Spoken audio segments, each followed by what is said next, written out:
Hello दोस्तों, नमस्कार। कैसे हैं आप लोग? उम्मीद है सभी लोग बहुत अच्छे होंगे। काफ़ी लंबा अंतराल हो गया आप लोगों के साथ किसी टॉपिक पे डिस्कस किए हुए। कुछ विशेष परिस्थिति के कारण से ऐसा कुछ हुआ जो क्लासेस थोड़ी सी ब्रेक रहीं, बट इधर अब कंटिन्यू क्लासेस आप लोगों को मिलेंगी पॉलिटी की।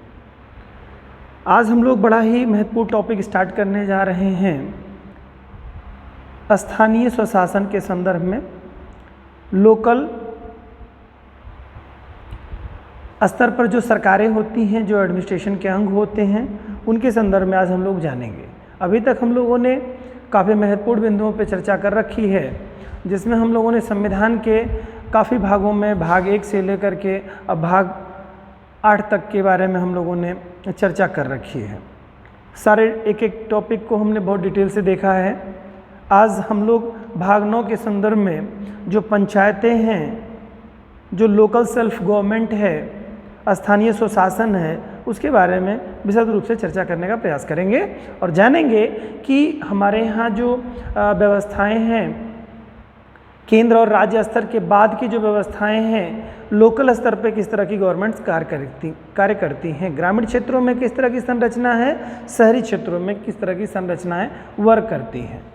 इनमें से आज हम लोग ग्रामीण क्षेत्र की संरचनाओं के संदर्भ में चर्चा करने का प्रयास करेंगे और साथ ही साथ ये भी जानेंगे कि इसका हिस्टोरिकल बैकग्राउंड क्या चलता है। स्थानीय स्वशासन जो है वो भारत में कब स्टार्ट हुआ, कब से इसकी बिगनिंग हुई और फिर आगे चल कर के कब ये संविधान में अपने स्थान प्राप्त करता है। क्या ये मूल संविधान जो था उसमें इसका उल्लेख था कि नहीं था, और ये जब किया गया तो कब किया गया, क्या इसको अनुसूचियों में या किसी और भाग में स्थान दिया गया कि नहीं दिया गया। तो इन सब विषयों पे हम लोग आज विशद रूप से चर्चा करेंगे और जानने का प्रयास करेंगे कि एक्चुअल में ये जो स्थानीय स्वशासन है या लोकल स्तर पे जो गवर्नमेंट है, इसका क्या रोल होता है और इसको क्यों लाया गया भारतीय संविधान में, इसे क्यों जोड़ा गया, ऐसी व्यवस्था क्यों की गई, स्थानीय स्वशासन के बारे में क्यों इतना विशेष इंटरेस्ट लिया गया, क्या इसकी उपयोगिता है कंपटीशन के पॉइंट ऑफ व्यू से, सामाजिक परिवेश के पॉइंट ऑफ व्यू से, जो शासन है इसका केंद्रीकरण किया जा रहा है या इसके माध्यम से विकेंद्रीकरण किया जा रहा है। इन तमाम सारे बिंदुओं पे, पहलुओं पे हम लोग आज चर्चा करेंगे। ठीक है, आइए हम लोग थोड़ा सा स्टार्ट करते हैं। स्थानीय स्वशासन, स्थानीय स्वशासन एक्चुअल में है क्या? स्थानीय स्वशासन को समझने के लिए आप बेसिक स्तर पे देखेंगे कि जो लोकल क्षेत्र आपका है, लोकल क्षेत्र का है क्या मतलब, इसमें वो चीज़ें आती हैं जैसे हर हमारा जो भारतवर्ष है, ये तो आपका एक कंट्री है। कंट्री के बाद में आपका राज्य और केंद्र शासित प्रदेशों में ये बटा हुआ है और प्रत्येक राज्य जिलों में बटे हुए हैं और प्रत्येक जिले तहसीलों में बटे हुए हैं और तहसीलें ब्लॉकों में बटी हुई हैं। ब्लॉक के बाद आप देखेंगे कि उन ब्लॉकों में बहुत सारे गांव आते हैं। कई गांवों को मिला करके एक ब्लॉक का निर्माण किया जाता है। हम या आप या हम सभी कहीं न कहीं किस क्षेत्र से आते होंगे। अगर हम लोग ग्रामीण परिवेश में रहते हैं, ग्रामीण क्षेत्र में रहते हैं, तो हमारी कोई ग्राम सभा होगी जिसमें हम रह रहे होंगे, और यदि हम शहरी क्षेत्र में रहते हैं तो हमारा कोई शहरी कस्बा होगा जहाँ पर हम रहते होंगे। 2 ही क्षेत्र हैं भारत में रहने के लिए, या तो आपका ग्रामीण क्षेत्र होगा या तो शहरी क्षेत्र होगा। अगर शहरी क्षेत्र होगा तो उसमें भी कुछ कैटेगरीज हैं।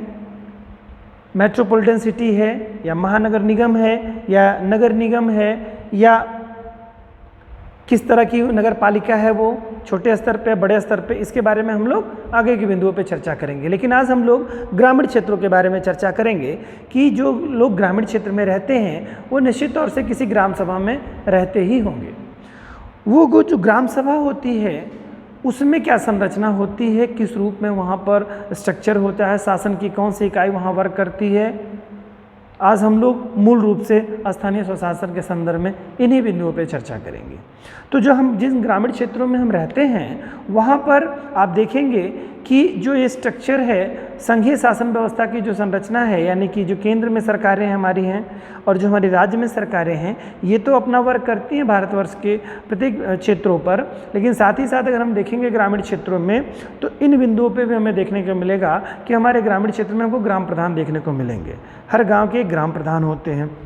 ग्राम प्रधान का जो कार्य होता है वो मूल रूप से क्या कार्य होता है, ग्राम के डेवलपमेंट को, विकास को देखने के लिए वो विकास के कार्यों को करते हैं। उसके अलावा आप लोगों ने देखा होगा क्षेत्र पंचायत सदस्य के बारे में देखा होगा, जिसमें आप लोगों ने जैसे बीडीसी के नाम से आप जानते हैं, वे लोग क्या करते हैं, ब्लॉक के ब्लॉक प्रमुखों का चुनाव करते हैं। और उसके अलावा आप लोगों ने जिला पंचायत सदस्यों के बारे में भी सुन रखा होगा, जो कि जिला पंचायत अध्यक्ष का चुनाव करते हैं जिले स्तर पर।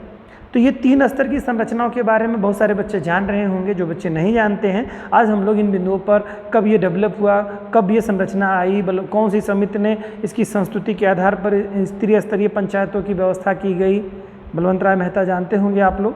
जो बच्चे नहीं जानते वो सारे बिंदुओं पे हम लोग चर्चा करेंगे। तो आज हम लोग देखते हैं सरकार की जो मंशा थी, या जो सरकार ने जो अपनी संरचना बनाई शासन प्रशासन या विकास के लिए, उसमें उन्होंने वो संरचना बनाने के साथ साथ इस पर भी जोर दिया कि ग्रामीण स्तर की जो संस्थाएं हैं, इन पर इनको आत्मनिर्भर बनाने का प्रयास किया गया और लोकल स्तर पर प्रशासन लोकल लोगों के हाथों में दे करके उस क्षेत्र का विकास कराने का प्रयास किया गया। क्योंकि लोकल स्तर के जो लोग होंगे उनका उस क्षेत्र के प्रति एक लगाव और एक प्रेम होगा, चूँकि वो उनका क्षेत्र होगा, वो उनका घर होगा, तो वो चाहेंगे कि हमारे क्षेत्र में समृद्धि और विकास आए। इन सब बिंदुओं पे ध्यान में रखते हुए सरकार ने बहुत सारी योजनाएं लाई और बहुत सारी इसे प्लानिंग करते हुए पंचायतों की स्थापना की गई। भारत में कब पंचायती राज व्यवस्था की स्थापना की गई, क्या पहले क्या संरचनाएं थी, त्रिस्तरीय पंचायतों की व्यवस्था थी। आधुनिक समय में जो हम लोगों ने देखा, वो आधुनिक समय में 73वां संविधान संशोधन, 74वां संविधान संशोधन 92-93 में जो हुआ हमारा, उसके बाद से क्या संरचना हम लोगों की पंचायतों को लेकर के बनी। इन सारी बिंदुओं पर हम लोग एक एक करके अभी चर्चा करने वाले हैं, एक एक स्टेप में।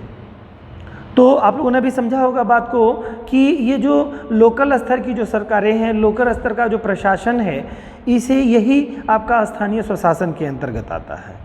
सरकार की जो मंशा है वो शासन को केंद्रीकरण करने की नहीं है, शासन की शक्तियों को विकेंद्रीकरण करने की बात है। यानी कि पूरी शासन की जो शक्ति है कोई एक बिंदु पर न केंद्रित हो करके वो बहुत सारे बिंदुओं पर केंद्रित हो, जिससे कि विकास हो सके। क्योंकि एक तंत्र कहीं फेल हो सकता है, बाकी के तंत्र अगर डेवलपमेंट में लगे हुए हैं तो बाकी के तंत्र वर्क करेंगे और विकास होता ही रहेगा।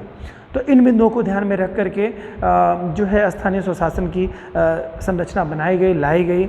पीवी नरसिम्हा राव के समय में क्या व्यवस्था की गई, राजीव गांधी के जी ने इस पे क्या जोर दिया, कब के बारे में क्या किया, वो सारी चीज़ें अभी हम लोग इस पे एक एक करके देखने वाले हैं और जानने वाले हैं। लेकिन इसके पहले कि थोड़ा सा हम लोग संरचना के बारे में देखें कि भारत में स्थानीय स्वशासन यानी लोकल स्तर पे गवर्नमेंट की जो व्यवस्था है, लोकल स्तर पे जो विकास की जो इकाई है, वह कब आई और कहाँ से आई, भारत में कब इसकी शुरुआत हुई और फिर कब कैसे कैसे क्रम में यह कैसे विकसित होता गया।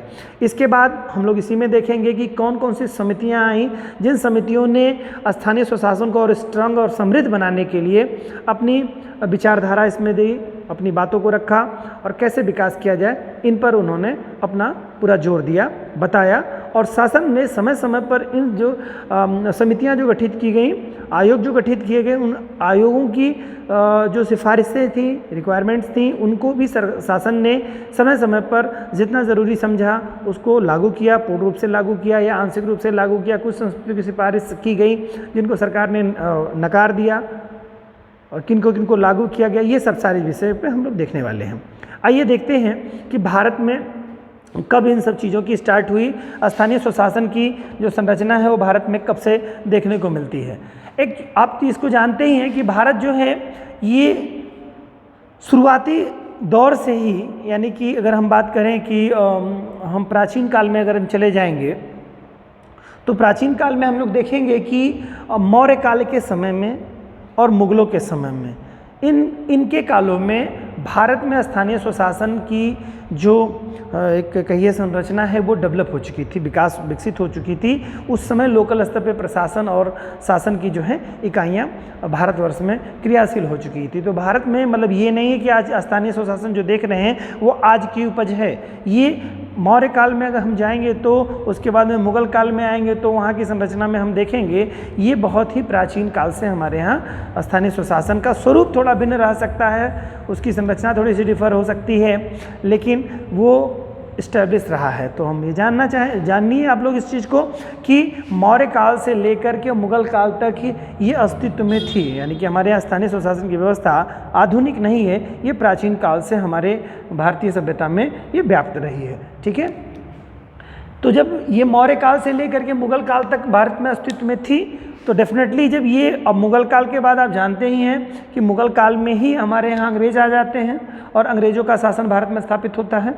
तो जब ये संरचना हमारी मुगल काल में स्टैब्लिश रहेगी तो डेफिनेटली चूँकि अंग्रेज जो यहाँ पर आए थे तो पहले व्यापार करने आए थे, व्यापार करने के बाद में धीरे धीरे भारत के आंतरिक कमियों को जानने के बाद में उन्होंने इस पर शासन और प्रशासन करने की अपनी रणनीति बनाई। ठीक है, फिर उसके बाद में उन्होंने प्रशासन में भागीदार बने, प्रशासन के भागीदार बने वो। तो उनको मालूम था कि भारत के लोगों की जो संरचना है, जो इंफ्रास्ट्रक्चर है, उसमें समय के साथ उन्होंने धीरे धीरे करके आगे चल करके परिवर्तन किया।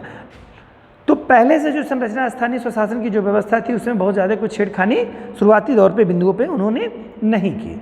तो यानी कि उन्होंने क्या किया कि जो संरचना थी उस पे ही समय के साथ साथ धीरे धीरे उसमें ही कुछ परिवर्तन करते रह गए।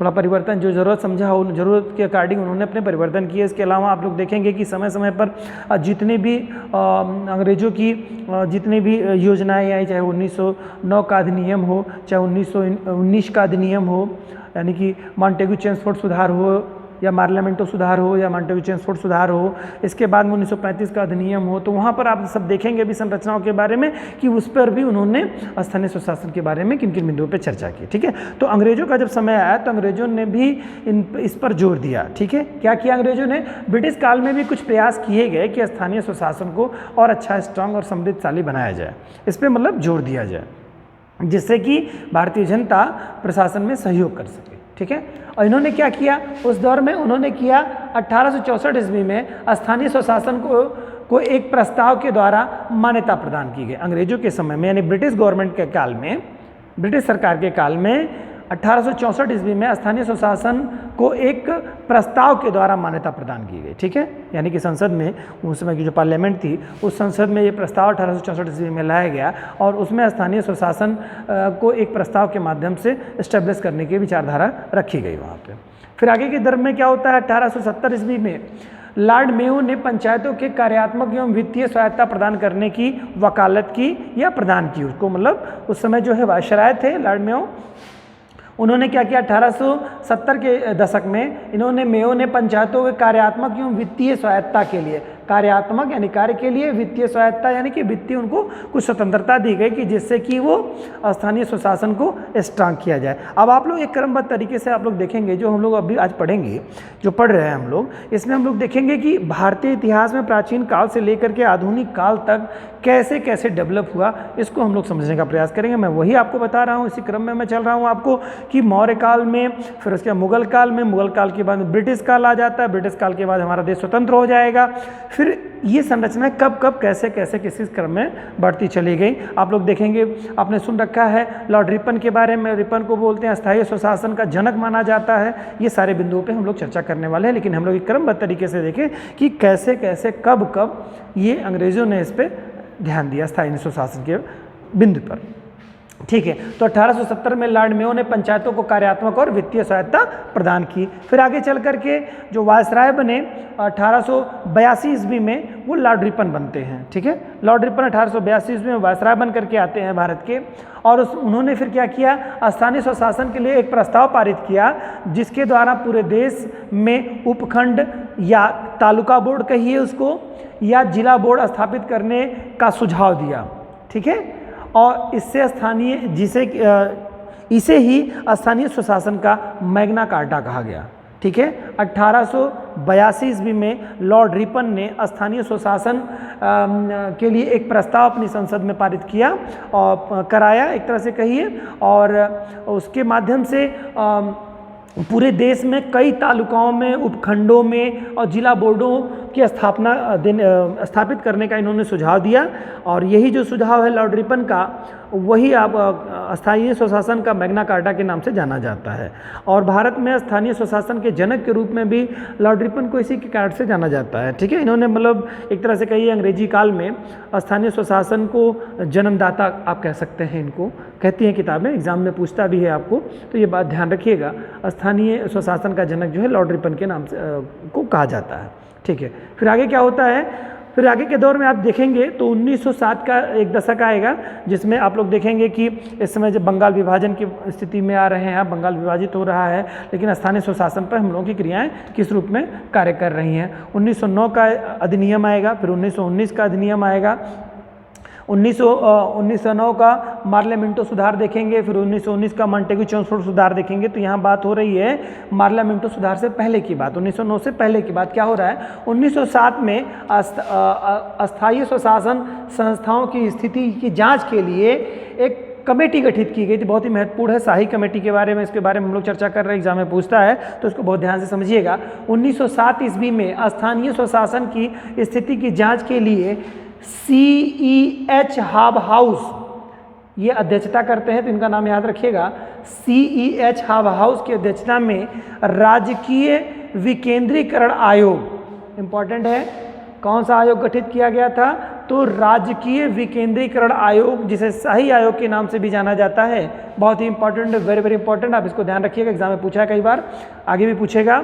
तो क्या हो रहा है कि 1907 ईस्वी में स्थानीय स्वशासी संस्थाओं की स्थिति की जांच के लिए क्वेश्चन पूछता है कि किसके लिए शाही आयोग का गठन किया गया था। तो आप ध्यान रखिएगा, स्थानीय स्वशासी संस्थाओं की स्थिति की जांच के लिए 1907 ईस्वी में अस्थायी स्वशासन जो है, स्थानीय स्वशासन जो है, या अस्थायी स्वशासी संस्थाएं जो हैं, उनकी वर्तमान स्थिति क्या है। 1907 ईस्वी में CEH हाब हाउस की अध्यक्षता में एक कमेटी गठित की गई, एक आयोग गठित किया गया, जिसे राजकीय विकेंद्रीकरण आयोग या शाही आयोग के नाम से जाना जाता है, यह गठित किया गया।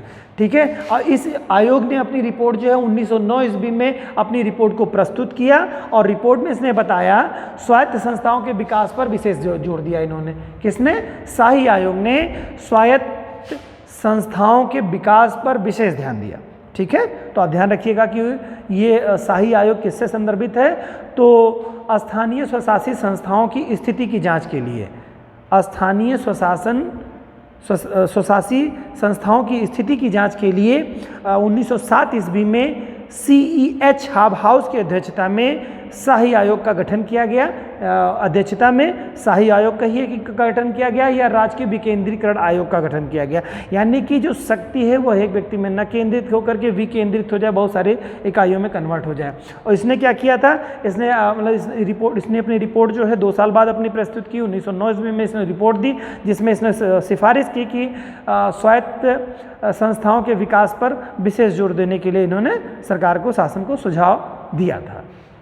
चलिए आगे देखते हैं, फिर आगे क्या होता है। 1915 के ईस्वी में लॉर्ड हार्डिंग ने भी शासकीय रिपोर्ट में स्थानीय स्वशासन को मजबूत बनाने का प्रयास किया, यानी ये अंग्रेजों की द्वारा समय समय पर क्या किया जा रहा है, स्थानीय स्वशासन को समृद्ध करने का प्रयास किया जा रहा है, मजबूत करने का प्रयास किया जा रहा है। ठीक है, तो 1915 ईस्वी में लॉर्ड हार्डिंग ने अपनी शासकीय रिपोर्ट में, ठीक है, स्थानीय स्वशासन को मजबूत करने के लिए एक सुझाव दिया था।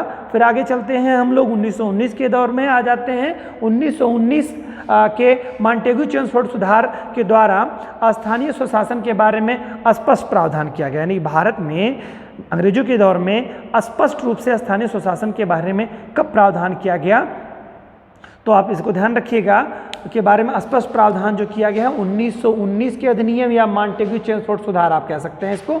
मॉन्टेग्यू चेम्सफोर्ड सुधार के समय में क्या हुआ था कि स्थानीय स्वशासन के बारे में स्पष्ट उल्लेख किया गया था। ठीक है, ये बात ध्यान रखिएगा बच्चों, बहुत ही महत्वपूर्ण है। फिर उसके बाद में आगे देखते हैं, और 1919 के अधिनियम के बाद में अंग्रेजों का कौन सा अधिनियम आता है, 1935 का अधिनियम, भारत शासन अधिनियम आता है। ये काफ़ी महत्वपूर्ण है। इसमें क्या कहा गया था, 1935 के अधिनियम के द्वारा, भारत शासन अधिनियम के द्वारा स्थानीय स्वशासी संस्थाएं जो हैं या स्थानीय स्वशासन को पूर्णतः राज्य का विषय बना दिया गया था। इसके पहले जो व्यवस्थाएं थी वो संघीय स्तर पर आप देखेंगे तो वो आरक्षित और अनारक्षित यानी कि हस्तांतरित विषय उस समय शामिल थे। तो वो एक विषय है, उस पर आप लोगों ने अगला वीडियो बनाया है जो पिछला, उस पर आप देखेंगे तो उसको आपको समझ में आएगा।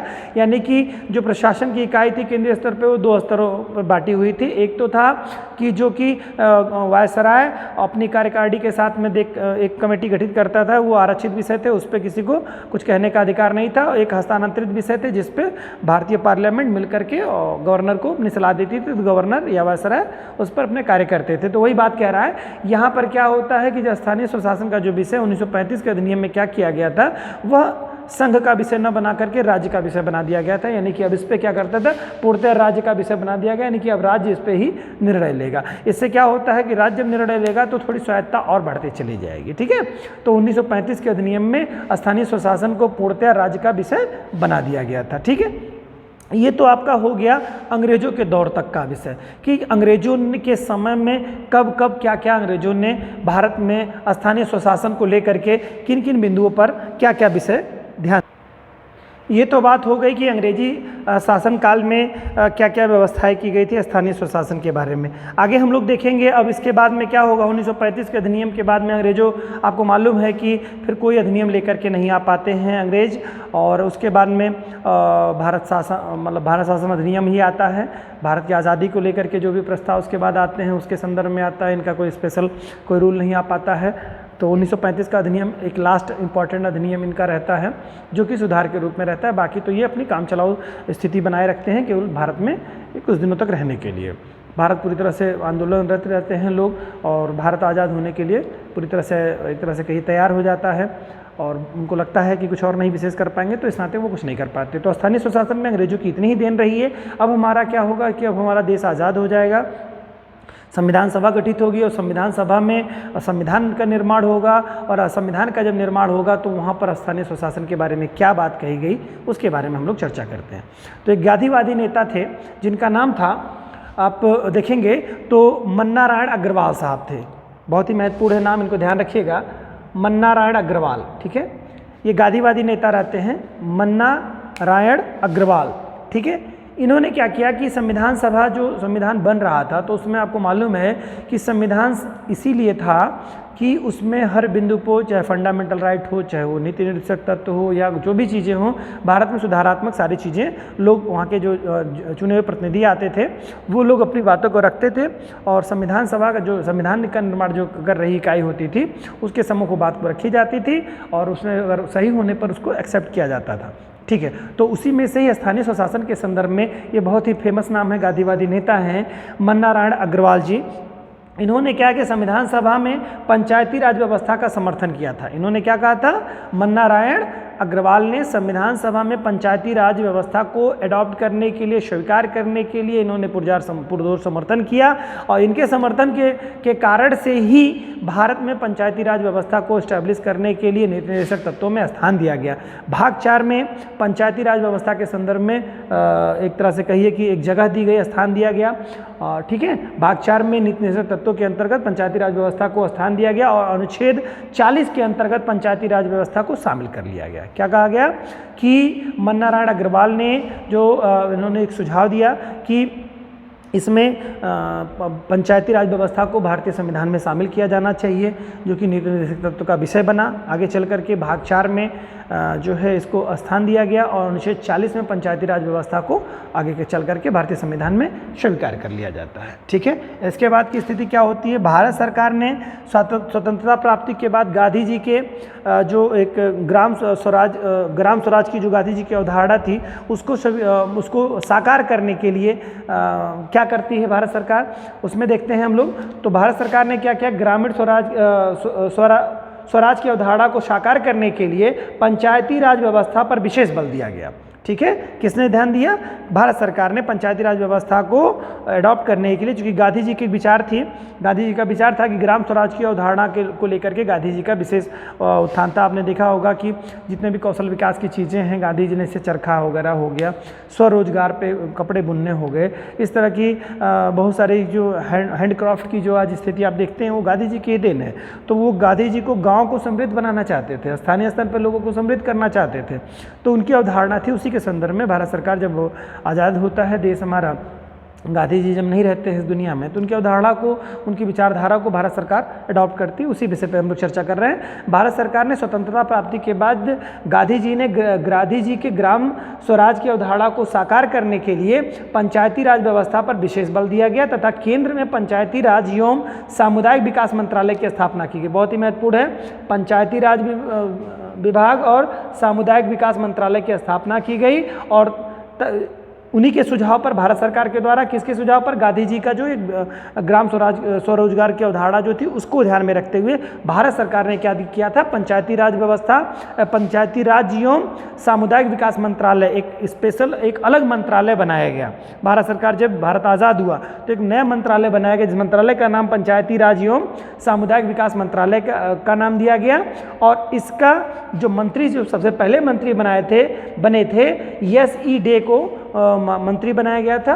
तो आप ध्यान रखिएगा कि सर्वप्रथम पंचायती राज मंत्री कौन बनाए गए थे, या मंत्रालय सबसे पहला कौन सा मंत्रालय बनाया गया था, मतलब सबसे पहला मंत्रालय मतलब स्थानीय स्वशासन को लेकर के सबसे पहला मंत्रालय क्या था। ठीक है, तो पंचायती राज एवं सामुदायिक विकास मंत्रालय की स्थापना की गई।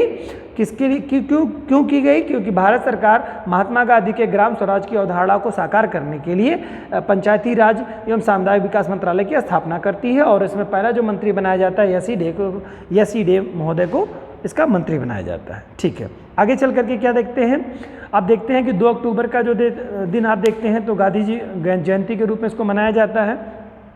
तो उसकी पहल पर क्या हुआ, सामुदायिक विकास के योजनाएं जो है गांधी जी को, जो कि मैंने बताया अभी कि ग्राम स्वरोजगार की जो महत्वाकांक्षी जो सोच थी वो गांधी जी की थी, तो भारत सरकार उन्हीं को उद्देश्य को ध्यान में रखते हुए कार्य कर रही थी। या आज भी हम देखते हैं तो स्वच्छता वगैरह पे जो लोकल स्तर पे गांधी जी को आज भी हम लोग स्टार के रूप में देखते हैं, अगुआ के रूप में देखते हैं और उसी आधार पे हम लोग उसको कार्य करते हैं भारत सरकार। ठीक है, तो वो बात है। इसमें है 2 अक्टूबर 1992 को प्रधानमंत्री नेहरू ने, पंडित जवाहरलाल नेहरू ने की पहल पर सामुदायिक विकास कार्यक्रम की शुरुआत की गई। तो बहुत ही महत्वपूर्ण है कि पूछता एग्जाम में भी क्वेश्चन पूछा है कि कब, किसके द्वारा या कब सामुदायिक विकास की स्टार्टिंग की गई थी। तो आप इसको देखेंगे तो आपको याद होना चाहिए कि 2 अक्टूबर 1952 में, ठीक है, 2 अक्टूबर 1952 में सामुदायिक विकास की स्थापना और तत्कालीन जो प्रधानमंत्री पंडित जवाहरलाल नेहरू थे उनके द्वारा, उनकी पहल पर पहले शुरू किया गया था। ठीक है, सबसे पहले सामुदायिक विकास कार्यक्रम की स्टार्टिंग जो की गई थी वो प्रधानमंत्री जवाहरलाल नेहरू के माध्यम से शुरू की गई थी। ठीक है, तो ये तिथि भी पूछता है एग्जाम में, तो ये महत्वपूर्ण है आपको। आगे देखते हैं, सामुदायिक विकास का पहला स्थापित कार्यक्रम राष्ट्रीय प्रसार सेवा था। ये बहुत ही महत्वपूर्ण है कि पूछता है कि सामुदायिक विकास जो कार्यक्रम जो स्थापित किया गया था इसकी पहली योजना क्या थी, इसमें पहले इन्होंने सबसे पहले क्या स्टार्ट किया था। तो सामुदायिक विकास का पहला स्थापित कार्यक्रम राष्ट्रीय प्रसार सेवा था। क्या था? राष्ट्रीय प्रसार सेवा था। ठीक है, तो इसको थोड़ा ध्यान में रखिएगा आप लोग कि सबसे पहला जो तो इसका जो सबसे पहला प्रोग्राम है वो क्या है, राष्ट्रीय प्रसार सेवा है। ठीक है, तो कम्युनिटी डेवलपमेंट प्रोग्राम जो आपका है, सामुदायिक विकास कार्यक्रम है, कम्युनिटी डेवलपमेंट प्रोग्राम का जो पहला कार्य था वो राष्ट्रीय प्रसार सेवा था, जो कि 1953 में किसके द्वारा स्टार्ट किया गया था, ध्यान में रखिएगा, जो 1953 में फोर्ड फाउंडेशन, ध्यान रखिएगा इस बात को, फोर्ड फाउंडेशन के सहयोग से इस कार्यक्रम का जो है इस कार्यक्रम की शुरुआत की गई थी। ठीक है, इस कार्यक्रम का जो मूल उद्देश्य था, वो मुख्य उद्देश्य था, वो क्या था, आर्थिक विकास एवं सामाजिक पुनरुत्थान। ठीक है, पुनरुद्धार कहिए या पुनरुत्थान कहिए, तो आर्थिक विकास एवं सामाजिक पुनरुद्धार कार्यक्रमों के प्रति जनता में रुचि पैदा करना एवं उनकी भागीदारी को बढ़ाना था। ठीक है, लेकिन इसमें जनता को विशेष तौर से कुछ विशेष फायदा नहीं हो पाया, चूँकि ये चीज़ें जो क्या रह गई वो एक सरकारी कर्मचारियों के मध्य ही सीमित होकर के रह जाती हैं, साथ ही ये सफलता को प्राप्त नहीं कर पाता है। तो वही बात आगे कह रहे हैं, ये भागीदारी को बढ़ाना था, लेकिन इसमें जनता को अधिकार नहीं दिया गया था, जिस कारण यह सरकारी अधिकारियों तक ही सीमित रह गया और असफल हो गया। इसके बाद समय समय पर कई समितियों का गठन किया गया और उन समितियों के माध्यम से सरकार ने समय समय पर तमाम सारे विकास योजनाओं को क्रियान्वित किया और क्रिया में लाए। देखिए सरकारी तंत्र अगर जब तक देखिए कोई भी आप ग्रामीण स्तर पर देखेंगे तो अगर देखें ग्राम प्रधान देखेंगे तो उनके साथ एक सरकारी कर्मचारी ग्राम सचिव होते हैं, जिसे विलेज डेवलपमेंट ऑफिसर आप लोग कहते हैं, ग्राम विकास अधिकारी, वे उनके सहयोग के लिए सरकार की इकाई के रूप में होते हैं। अगर यही प्रधान को हटा दिया जाए तो ग्राम विकास का जो ये पद है वो शायद सुचारू रूप से इतना बेहतर तरीके से कार्य नहीं कर पाएगा।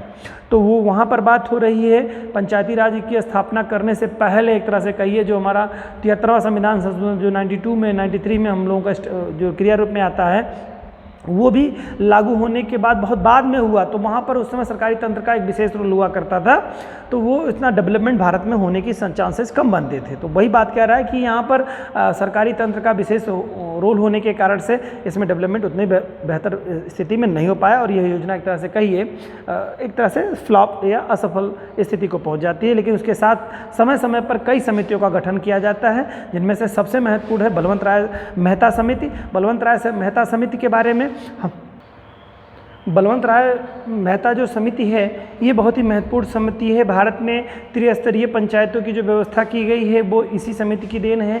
ये भारत की सबसे महत्वपूर्ण समिति, पंचायती राज को व्यवस्था को लेकर के सबसे महत्वपूर्ण समिति रही है और इसके बारे में आपको हर एक बिंदु को बहुत बारीकी से ध्यान देना होगा और बहुत ही महत्वपूर्ण बिंदु है, इसको आपको बारीकी से समझना होगा। देखिए हमारे यहाँ आज जो वर्तमान समय में ग्रामीण स्वरूप की जो पंचायती राज व्यवस्था की जो संरचना है ये त्रिस्तरीय है। एक तो ग्रामीण क्षेत्र में जो हमारी ग्राम सभा होती है उसका एक ग्राम प्रधान होता है। दूसरी जो व्यवस्था हम लोग चुनाव में आप अभी ग्रामीण उत्तर प्रदेश के बहुत सारे क्षेत्रों में आपने देखा पंचायतों के चुनाव भी हुए, उसमें आपने देखा उसके बाद में आप लोगों ने देखा कि ब्लॉक प्रमुख के चुनाव हुए, फिर उसके बाद आपने देखा जिला पंचायत अध्यक्ष के चुनाव हुए। अभी रिसेंटली ये चुनाव होकर के संपन्न होकर के अभी कंप्लीट हुए हैं, संपन्न हुए हैं। इसके बारे में आप लोगों ने बहुत भली भांति आप इसको समझते होंगे। यानी कि जो ग्रामीण स्तर पर जो संरचना है, ग्रामीण का जो 3 स्तरीय जो संरचना है वो बलवंत राय मेहता समिति के द्वारा की संस्तुति पर ही किया गया था 1956 में। इसमें संरचना में क्या है थोड़ा मैं इस पर चर्चा कर लूँ। आप जो जानते हैं एक ग्रामीण स्तर पर ग्राम प्रधान होता है, फिर उसके बाद में आप देखते हैं दूसरा जो पायदान होता है जो कि ग्राम प्रधान गांव का सर्वे सर्वा होता है, विकास के मामले में सर्वे सर्वा होता है, ये सारे विकास कार्यों को देखता है और इसके सहयोग के लिए वीडीओ का एक पद होता है, विलेज डेवलपमेंट ऑफिसर वीडीओ, ठीक है, का पद होता है जो कि ग्राम सचिव के नाम से जाना जाता है। वो इनका सहयोग करता है और विकास कार्यों को ग्राम प्रधान इनके माध्यम से करता है। दूसरी इकाई होती है बीडीसी की, जिसे क्षेत्र पंचायत सदस्य कहते हैं। वो क्या करते हैं, वो तमाम सारे क्षेत्र पंचायत मतलब जो है सदस्य लोग मिल करके, यानी कि एक ब्लॉक होता है और उस ब्लॉक में आप देखेंगे कि उस ब्लॉक में लगभग 50, 60, 70 जैसा ब्लॉक हो, उसमें आपके एक बीडीसी के सदस्य होते हैं और बीडीसी सदस्यों के द्वारा एक जो है ब्लॉक अध्यक्ष का चुनाव किया जाता है, जैसे ब्लॉक प्रमुख का जिसे कहते हैं आप लोग, ब्लॉक प्रमुख का चुनाव किया जाता है। उन्हीं बीडीसी सदस्यों में से एक व्यक्ति कोई ब्लॉक प्रमुख का चुनाव लड़ता है, जो है एक व्यक्ति जीतता है। चुनाव में कई लोग लड़ते हैं लेकिन जीतता एक व्यक्ति है जो कि पूरे ब्लॉक पे विकास कार्यों को देखता है। उसके सहयोग के लिए सरकार की जो इकाई होती है वो बीडीओ होती है, block development officer, BDO not video, ठीक है। तो बीडीओ जो होता है वो ब्लॉक डेवलपमेंट ऑफिसर होता है, उसके सहयोग से ब्लॉक प्रमुख विकास कार्यों को भारत जो है उस अपने क्षेत्र में देखते हैं, अपने ब्लॉक में विकास कार्यों को देखते हैं। फिर इसके बाद तीसरा जो चुनाव होता है बच्चों वो क्षेत्र पंचायत का होता है, ठीक है, सॉरी जिला पंचायत का होता है। वो जिले में आप देखेंगे कि 25, 30, 50 जैसा जिला हो उस हिसाब से क्षेत्र पंचायत सदस्यों का निर्धारण किया जाता है। ये हालांकि जनसंख्या के आधार पर सभी हैं, 2 से 5 हज़ार की जनसंख्या में ग्राम सभा लगभग गठित होती है, लेकिन अभी आज की डेट में ये परिसीमन उस रूप में नहीं है, तो जनसंख्या कहीं कम और ज़्यादा हो सकती है। तो 2 से 5 हज़ार में ग्राम सभा होती है, फिर 5 से 7 हज़ार की संख्या में एक क्षेत्र पंचायत का चुनाव होता है और बीडीसी जो जिला पंचायत होता है इसके लगभग 50 हज़ार करीब में आबादी पर एक जिला पंचायत सदस्य का होता है। तो जिला पंचायत सदस्य लोग क्या करते हैं, अपने यहाँ जिला पंचायत अध्यक्ष का चुनाव करते हैं और जिला पंचायत अध्यक्ष जो है पूरे जिले का सबसे सर्वेसर्वा होता है विकास कार्यों में, ठीक है। ये डीएम सीडीओ महोदय के माध्यम से मिलकर के सारे विकास कार्यों को भारत जो है अपने जिले में देखते हैं। तो 3 पायदान आपने देखा, एक तो ग्राम स्तर पर देखा और दूसरा स्तर आपने देखा कि ब्लॉक स्तर पर देखा जहाँ पर आपने देखा ब्लॉक प्रमुख है, और आपने जिला स्तर पर देखा जहाँ पर आपको जिला पंचायत अध्यक्ष है। तो ये 3 संरचना जो हम लोगों को पंचायती क्षेत्र क्षेत्र में स्थानीय स्वशासन के बारे में देखने को मिलती है, ये बलवंत राय से मेहता समिति की ही देन है। किसकी देन है? बलवंत राय मेहता समिति की। तो आइए इनके बारे में देखते हैं कब आए ये और कैसे कैसे क्या हुआ इसमें। देखिए 1956 में बलवंत राय मेहता समिति का जो है गठित होती है और ये अपनी रिपोर्ट 1957 में प्रस्तुत करती है। और इस रिपोर्ट में इसमें क्या कहा कि गांव से लेकर के जिले स्तर तक त्रिस्तरीय पंचायतों की व्यवस्था बनाने का सुझाव दिया। वही जो मैंने त्रिस्तरीय संरचना आपको अभी बताई, इसका सुझाव दिया था इन्होंने 1957 में, ठीक है, सुझाव दिया। समिति ने इसे लोकतांत्रिक विकेंद्रीकरण की व्यवस्था कहा। लोकतांत्रिक विकेंद्रीकरण के यानी कि कोई शक्ति सत्ता एक बिंदु पर न केंद्रित होकर के बच्चों वो क्या है विस्तृत रूप से विस्तृत होकर के फैल करके कई जगह बिंदुओं पर हो जाए। जैसे अभी आपने देखा कि ग्राम में ग्राम प्रधान जी कर रहे हैं, उसके बाद में ब्लॉक प्रमुख जी कर रहे हैं, फिर उसके बाद जिला पंचायत अध्यक्ष जी कर रहे हैं। तो ये विकास क्या है? एक केंद्रीकरण नहीं, ये तो विकेंद्रीकरण हो गया ना शक्ति का। तो इस तरह से यहाँ पर शक्ति के विकेंद्रीकरण पूछता है एग्जाम में भी कि ये शक्ति के केंद्रीकरण या विकेंद्रीकरण किस पे फोकस करता है। ये बलवंत राय मेहता की समिति की जो सिफारिश है वो किस पे केंद्रित है? तो शासन के विकेंद्रीकरण पर केंद्रित है, ठीक है। तो यही बात मैंने बताई। फिर आगे इसमें है क्या? ग्राम स्तर पर ग्राम पंचायत, इन्होंने त्रिस्तरीय जो पंचायत का सुझाव दिया था उसके बारे में जो भी आपको मैंने बताया है। ग्राम स्तर पर ग्राम पंचायत, प्रखंड स्तर पर पंचायत समिति और जिला स्तर पर जिला परिषद का गठन करने के बारे में इन्होंने सुझाव दिया। और इन्हीं के सुझाव पर 12 जनवरी 1958 को नेशनल डेवलपमेंट काउंसिल यानी राष्ट्रीय विकास परिषद, जिसे हिंदी में कहते हैं नेशनल डेवलपमेंट काउंसिल यानी कि राष्ट्रीय विकास परिषद ने सिफारिश को स्वीकार कर लिया। किसकी? बलवंत राय मेहता, ठीक है, BN मेहता जिसे कहते हैं, बलवंत राय मेहता समिति की सिफारिश को किसने स्वीकार कर लिया बच्चों? राष्ट्रीय विकास परिषद ने, नेशनल डेवलपमेंट काउंसिल ने इस बात को स्वीकार करते हुए राज्यों को इसे अपने राज्य में लागू करने के लिए कहा, ठीक है। इसी कारण से BN राय को पंचायती राज व्यवस्था का वास्तविक शिल्पकार का वास्तुकार या शिल्पकार कहा जाता है। इस बात को ध्यान रखिएगा, वास्तुकार या शिल्पकार। तो एग्जाम में पूछता है कि पंचायती राज व्यवस्था का वास्तुकार या शिल्पकार किसे कहा जाता है? तो आप ध्यान में रखिएगा, पंचायती राज व्यवस्था का वास्तुकार और शिल्पकार किसे कहा जाता है? BN राव महोदय को कहा जाता है, बलवंत राय मेहता महोदय को कहा जाता है, ठीक है। इन्होंने ये संरचना पूरी तरह से दी हुई है। और यही चीज़ें फिर समय के साथ में यहाँ तो बात हो रही है हम लोगों की 1957 में इन्होंने अपनी रिपोर्ट दी थी और इसका सुझाव जो है राष्ट्रीय विकास परिषद ने इसको अडॉप्ट करने के लिए प्रत्येक राज्यों को जो अपने कहा, उसमें क्या कहा इन्होंने? 12 जनवरी 1958 को नेशनल डेवलपमेंट काउंसिल ने यानी राष्ट्रीय विकास परिषद ने राज्यों को कहा कि आप अपने यहाँ यह जो बलवंत राय मेहता की जो सिफारिश है, जो रिपोर्ट है, इसकी रिपोर्ट की संस्तुति करते हुए आप अपने यहाँ इसको लागू करिए। अपने प्रत्येक राज्यों में यही 3 स्तरीय व्यवस्था को लागू करने का आदेश दे देते हैं। तो फिर समय के साथ जो मतलब सुझाव देते हैं, फिर समय के साथ हर राज्य अपने अपने समय के अनुरूप उसको अडॉप्ट कर लेता है। तो सबसे पहले स्तर पे आप देखेंगे कौन कौन से राज्य कहाँ कहाँ अडॉप्ट करते हैं, उसको आप लोग देख लीजिए। 1960 में क्या होता है? 1960 में असम, तमिलनाडु और कर्नाटक में पंचायती राज व्यवस्था को एक्सेप्ट कर लिया जाता है। देखिए इसमें होता क्या है ना कि भारत जो है कि वे राज्य जो सामान्य तौर से जहाँ पर विशेष आर्टिकल में उनके लिए प्रावधान नहीं किया गया, जैसे कुछ हमारे यहाँ कुछ राज्य हैं जो अनुच्छेद 371 के दायरे में आते हैं, ठीक है। 371 में लगभग 10-11 राज्य आपको पढ़ते हैं।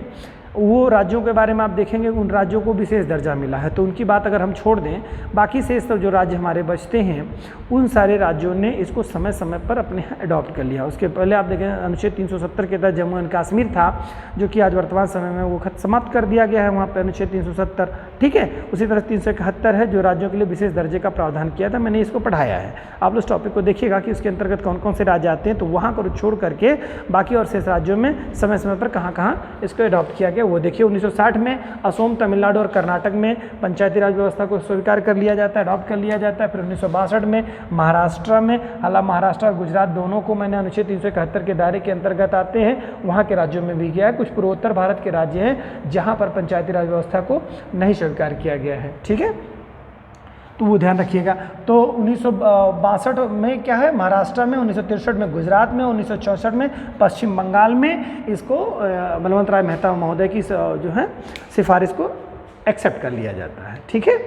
ये तो बात हो रही, एग्जाम में पूछता है कि बलवंत राय मेहता समिति ने अपनी रिपोर्ट कब प्रस्तुत की, ठीक है। यह कमेटी का गठन कब किया गया? तो 1956 में समिति का गठन किया जाता है और 1957 में अपना सुझाव देती है और इसको जो है NCD यानी कि नेशनल डेवलपमेंट काउंसिल यानी राष्ट्रीय विकास परिषद ने इसको 12 जनवरी 1958 को इसकी सिफारिश को स्वीकार करते हुए राज्यों को सुझाव देता है कि आप इसको स्वीकार कर सकते हैं। तो ये तिथि थोड़ा ध्यान में रखिएगा, ये मूल आधार है।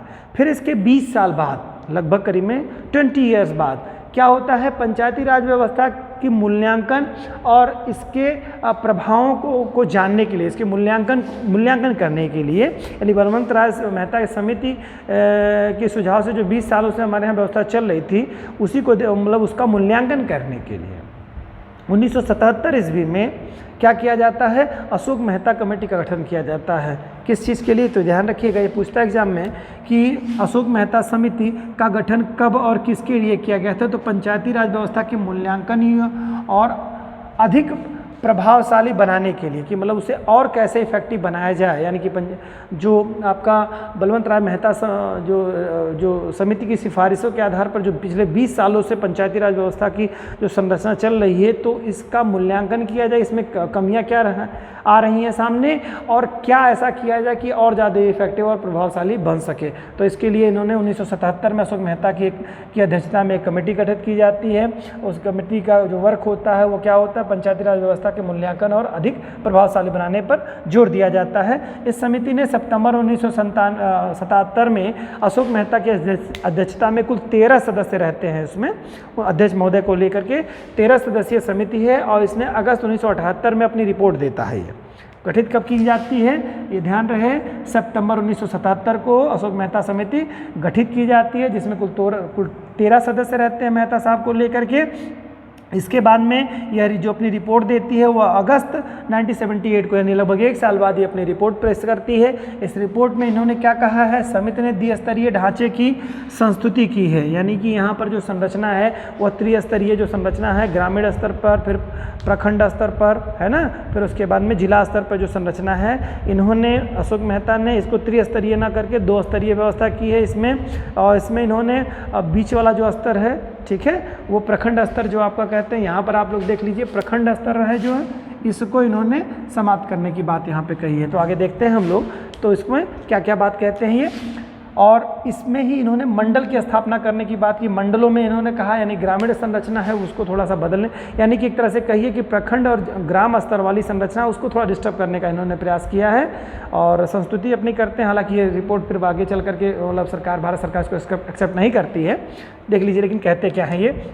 इस समिति ने 1978 में अपनी रिपोर्ट प्रस्तुत की। समिति ने द्विस्तरीय ढांचे की संस्तुति की, जिसमें जिला परिषद या मंडल स्तर पर मंडल पंचायत, ध्यान सुनिएगा, जिला स्तर पर जिला परिषद, ठीक है, मंडल स्तर पर मंडल पंचायत शामिल करने की बात कही गई थी। इन्होंने मंडल स्तर, यानी कि यहाँ पर आपने देखा ग्राम स्तर पर, ठीक है, ग्राम पंचायत, प्रखंड स्तर पर पंचायत समिति और जिला स्तर पर जिला परिषद का गठन करने की बात कही थी। लेकिन यहाँ पर ये कह रहे हैं जिला परिषद, यानी कि जिला स्तर पर एक संस्था, दूसरी जो संस्था है मंडल स्तर पर मंडल पंचायत के बारे में कहा गया। और मंडल पंचायत के दायरे में क्या है? 15 से 20 गाँव आएंगे और 15 से 20 हज़ार की जनसंख्या, 10 से 15 गाँव आएंगे और 15 से 20 हज़ार की जनसंख्या इसके अंतर्गत आएगी मंडल स्तर पर, ठीक है। तो जिले में तो पूरा जिला आएगा बच्चों, ये तो आप जान ही रहे हैं। तो जिले में पूरी जिले आ जाएंगे, लेकिन मंडल स्तर पर क्या आएगा? मंडल में 15 से 20 हज़ार की जनसंख्या आएगी और 15 से 20 हज़ार जनसंख्या लेने के लिए आपको लगभग करीब 10 से 15 गाँव को शामिल किए जाने का सुझाव दिया गया था इस समिति में। पंचायतों के निर्वाचन में राजनीतिक दलों को खुले तौर पर चुनाव चिन्हों के आधार पर चुनाव लड़ने की अनुमति देने की बात कही गई थी। इसमें सुझाव किया था अशोक मेहता साहब ने। इन्होंने कहा था कि ये खुले स्तर पर चाहे तो जितना चाहें उतना राजनीतिक पार्टियां अपने इसमें शामिल हो सकती हैं और अपने जो उनका टैग है, यानी कि उनका जो प्रतीक चिन्ह है, जो उनका झंडा है, वो उसको शामिल कर सकते हैं। उसके साथ तो चुनाव लड़ने की संस्तुति इन्होंने की जानी चाहिए। मंडल के अध्यक्ष का चुनाव प्रत्यक्ष रूप से और जबकि जिला परिषद के अध्यक्ष का चुनाव अप्रत्यक्ष रूप से करने की बात करते हैं। ये भी बहुत महत्वपूर्ण है। मंडल स्तर पर देखिए, मंडल के बारे में मैंने बताया ना कि आपको 10 से 15 गांव शामिल है और आबादी 15 से 20 हज़ार की आबादी शामिल करने की बात है। और दूसरा जिले स्तर पर, तो जिले में टोटल जनसंख्या आ जाएगी। इन्होंने क्या कहा कि मंडल अध्यक्ष का चुनाव प्रत्यक्ष रूप से, यानी जो मंडल है, यानी कि 15 से 20 हज़ार आबादी वाला जो ग्रामीण क्षेत्र है वो मंडल उसको बनाया गया, उसमें उसके जो प्रतिनिधि हैं उनका प्रत्यक्ष रूप से चुनाव करने की बात कही गई। और जिला परिषद के अध्यक्ष यानी कि जिला परिषद के जो अध्यक्ष महोदय हैं उनका चुनाव अप्रत्यक्ष रूप से करने का क्या किया गया, सुझाव दिया गया। ये एक महत्वपूर्ण बात है। तो ये यानी कि इन्होंने 2 स्तरीय व्यवस्था के बारे में यहाँ पे चर्चा कर रहे हैं, जिसमें ये कह रहे हैं, जिसमें ये बता रहे हैं कि जो है जिला परिषद के जो अध्यक्ष हैं उनका चुनाव अप्रत्यक्ष रूप से होना चाहिए। आगे क्या कहते हैं ये, क्या सुझाव और दे रही है समिति, सुझाव दे रही है पंचायती राज के अंतर्गत वित्तीय निगम की स्थापना की जानी चाहिए। अनुसूचित जाति अनुसूचित जनजाति के लिए जनसंख्या के अनुपात में सीटें आरक्षित होनी चाहिए। ये भी इन्होंने सिफारिश की थी, लेकिन ये इनकी सिफारिशों को भारत सरकार जो के पास जब रिपोर्ट जाती है संसद के पास, तो वो उन्होंने क्या अपर्याप्त मानते हुए इनको इस समिति के सुझाव को निरस्त कर देते हैं। ठीक है, तो ये तो आपके अशोक मेहता समिति के बारे में हो गया, जो कि 20 साल बाद आई थी। उसके बाद फिर आपके डॉक्टर पी.के. राव समिति आती है। पी.के. राव समिति जो कि 1985 में गठित की जाती है। इसकी क्या संस्तुति थी, ये भी थोड़ा देख लीजिए, ये भी महत्वपूर्ण है। इसमें क्या कहा जाता है, डॉक्टर पी.के. राव समिति में 1985 में आई। तो ये देखिए एक क्रम भी एग्जाम में पूछा बच्चों, तो ये थोड़ा ध्यान में रखिएगा कि सबसे पहले कौन सी समिति गठित की गई, उसके बाद के कौन से क्रम में समिति गठित की गई और कब इस्टेब्लिश की गई। तो आप ध्यान रखिएगा, बलवंत राय मेहता 1956 में गठित की गई थी, यानी कि 57 में इसने रिपोर्ट दी थी। वहीं पर आप देखेंगे कि जो अशोक मेहता है 1977 में इस्टेब्लिश की गई थी और इसने रिपोर्ट 1978 में दी थी। फिर उसके बाद में हम लोग पी.के. राव समिति जो है वो 1985 में गठित की जाती है। इसमें किस लिए गठित की गई थी ये समिति, ये भी देख लीजिए, ये इम्पॉर्टेंट है। ग्रामीण विकास एवं गरीबी उन्मूलन हेतु, किसके लिए, ग्रामीण क्षेत्रों का विकास करने के लिए और गरीबी उन्मूलन के लिए इस समिति का गठन किया था। कौन सी समिति, डॉक्टर पी.वी.के. राव समिति, डॉक्टर पी.वी.के. राव समिति गठित की गई थी ग्रामीण विकास एवं गरीबी उन्मूलन के लिए। ठीक है, आगे देखते हैं। योजना आयोग की संस्तुति पर यह गठित की गई थी। किसकी संस्तुति, पूछता है कि पी.वी.के. राव समिति किसकी सिफारिश पे गठित की गई थी, तो योजना आयोग की सिफारिश के आधार पर इसका गठन किया गया था। और 1986 में इसने अपनी रिपोर्ट दी, ठीक है, जिसमें इन्होंने 4 स्तरीय, ध्यान रखिएगा तो पूछता है एग्जाम में कि किस समिति ने 4 स्तरीय ढांचे की परिकल्पना दी थी। तो 4 स्तर ढांचे की जो परिकल्पना दी थी पी.वी.के. राव, क्या है, अशोक मेहता ने द्विस्तरीय दिया है, बलवंत राय मेहता ने त्रिस्तरीय, अशोक मेहता ने 2 स्तरीय, पी.वी.के. राव ने 4 स्तरीय जो है ढांचे की परिकल्पना ग्रामीण स्तर पे स्थानीय सुशासन को 4 स्तरीय परिकल्पना इन्होंने की थी। 4 स्तर पे इन्होंने, देखिए ये 3 स्तर तो यही रहते हैं आपके जो बलवंत राय मेहता के रहते हैं, चौथा स्तर इनका वही आ जाता है कि जो राज्य स्तर पर हो जाता है। ठीक है, तो वो आप ध्यान रखिएगा। राज्य स्तर पर इन्होंने क्या किया, राज्य स्तर पर राज्य विकास परिषद चौथी संस्था की इन्होंने परिकल्पना की थी। ठीक है, राज्य स्तर पर चौथी राज्य विकास परिषद ये चौथी संस्था होगी, इनकी एक सुझाव था। उसके आगे था वित्त आयोग की गठन, पंचायतों का 5 वर्ष का कार्यकाल, SC ST महिलाओं के लिए आरक्षण की सिफारिश इसमें समिति में की गई थी। तो पूछ सकता है कि वित्त आयोग के गठन का सुझाव किसमें था कि नहीं था, तो पूछे पी.वी.के. राव में वित्त आयोग के गठन के बारे में था और SC ST महिलाओं के को आरक्षण देने के बारे में भी था, पंचायतों में ये सिफारिश की गई थी। लेकिन संयोग से इसको भी पी.वी.के. राव की समिति को भी सुझाव को अस्वीकार कर दिया, अपर्याप्त मानते हुए इनके सुझावों को भी अस्वीकार कर दिया जाता है। इसके बाद 2 और समितियां आती हैं जो कि महत्वपूर्ण रहती हैं। इसको ध्यान में रखते हुए राजीव गांधी इनसे बड़े प्रभावित होते हैं। फिर आगे क्या करते हैं इसके बारे में चर्चा करते हैं, पहले जान लेते हैं थोड़ा। Doctor L.M. सिंधवी, लक्ष्मीमल सिंधवी जो हैं, ये L.M. सिंधवी, ठीक है, लक्ष्मीमल सिंधवी महोदय जो हैं, इनकी सिफारिश क्या करते हैं, ये समिति क्या सिफारिश करती है, कहती है भारत सरकार के ग्रामीण विकास विभाग, ठीक है, के द्वारा ये जो है 16 जून 1986 में संवैधानिक मान्यता इस संस्था को दी गई थी। गैर दलीय आधार पर चुनाव, इसने गैर दलीय स्तर पर चुनाव हो, इसकी सिफारिश इन्होंने की थी L.M. सिंधवी साहब ने। फिर उसके बाद न्याय पंचायत एवं ग्राम न्यायालय वित्तीय संसाधन उपलब्ध कराने की सिफारिश, ये तमाम सारी सिफारिशें जो है किसने की थी, L.M. सिंधवी, लक्ष्मीमल सिंधवी महोदय ने इसकी सिफारिश की थी। आगे क्या किया, तो इसके बाद अगली जो समिति है ये भी महत्वपूर्ण समिति है, L.M. सिंधवी समिति के बारे में तो पूछेगा, तो ग्रामीण विकास विभाग के द्वारा इस समिति को एस्टेब्लिश किया गया था, मतलब गठित किया गया था, और उसने अपनी रिपोर्ट दी 16 जून 1986 को, और जो कि संवैधानिक मान्यता प्रदान की गई इसको। और गैर दलीय आधार पर चुनाव के बारे में इन्होंने वकाल की, मतलब कि वो राजनीतिक दल इसमें चुनाव न लड़े, इस पर सुझाव था इस समिति का, ध्यान रखिएगा। न्याय पंचायतों के गठन के लिए फिर ग्राम न्यायालय, वित्तीय संसाधन उपलब्ध कराने, ये तमाम सारे सुझाव इन्होंने दिए थे। ठीक है, आगे है पीके थुंगन समिति, महत्वपूर्ण है बेटा ये भी। पीके थुंगन समिति है, आखिरी समिति होती है। ठीक है, पीके थुंगन समिति है। ये पीके थुंगन समिति क्या करती है, ये 1988 में गठित की जाती है। ठीक है, ये ध्यान रखिएगा। 1986 में आते हैं। LM सिंघवी जो समिति है वो 1986 में, ठीक, LM सिंघवी 1986 में, पीके थुंगन समिति 1988 में गठित की जाती है। इसमें पीके थुंगन साहब की क्या सिफारिश थी इस समिति की, इसमें कहा गया था पंचायतों को संवैधानिक दर्जा देने का सुझाव दिया गया था। पंचायतों का सीधा संबंध संघ से होना चाहिए, राज्यों से नहीं। प्रत्येक राज्य का वित्त आयोग होना चाहिए। ये तमाम सारे जो सुझाव देते हैं, ये कौन से देते हैं, पीके थुंगन समिति इस तमाम सारे इस तरह के सुझाव देते हैं पीके थुंगन समिति। अब 1989 में तत्कालीन प्रधानमंत्री राजीव गांधी ने जो है वो 1989 में, उस समय देखते हैं इंदिरा गांधी की मौत हो चुकी थी, उसके बाद PV नरसिम्हा राव जनता पार्टी की सरकार भी जा चुकी थी, तो राजीव गांधी प्रधानमंत्री बनाए गए थे। ठीक है, राजीव गांधी प्रधानमंत्री बनने में उन्होंने इस पे बड़ा रुझान दिया, जोर दिया। उन्होंने LM सिंघवी समिति और पीके थुंगन समिति जो है, ठीक है, इन दोनों समितियों की के सुझावों को स्वीकार करते हुए, यानी कि मानते हुए, इन्होंने संसद में जो पंचायतों को लेकर के एक वो विधेयक लेके आते हैं जो कि इसी से संबंधित था कि पंचायती राज को और इस्टेब्लिश किया जाए। यानी कि इसमें सिंघवी समिति और थुंगन समिति की सिफारिशों के आधार पर एक तरह से कहिए कि 64वां संविधान संशोधन करने की बात करते हैं वो, 64वां, ठीक है, 64वां संविधान संशोधन की सिफारिश करते हैं, विधेयक लोकसभा में प्रस्तुत करते हैं। लेकिन संयोग से ये लोकसभा में तो पारित हो जाता है, लेकिन राज्यसभा में क्या होता है, यह गिर जाता है, मंजूर नहीं किया जाता है, राज्यसभा द्वारा इसको नामंजूर कर दिया जाता है, जिसके कारण से क्या होता है कि इस पर राजीव गांधी कोई विशेष कार्य नहीं कर पाते हैं। ठीक है, यानी कि एक तरह से नहीं ये पारित हो पाता है। फिर उसके बाद में आप देखते हैं कि 1992 में PV नरसिम्हा राव की सरकार बनती है। किसमें, 1992 में PV नरसिम्हा राव की सरकार बनती है, और वो क्या करते हैं, 73वां संविधान संशोधन करते हैं।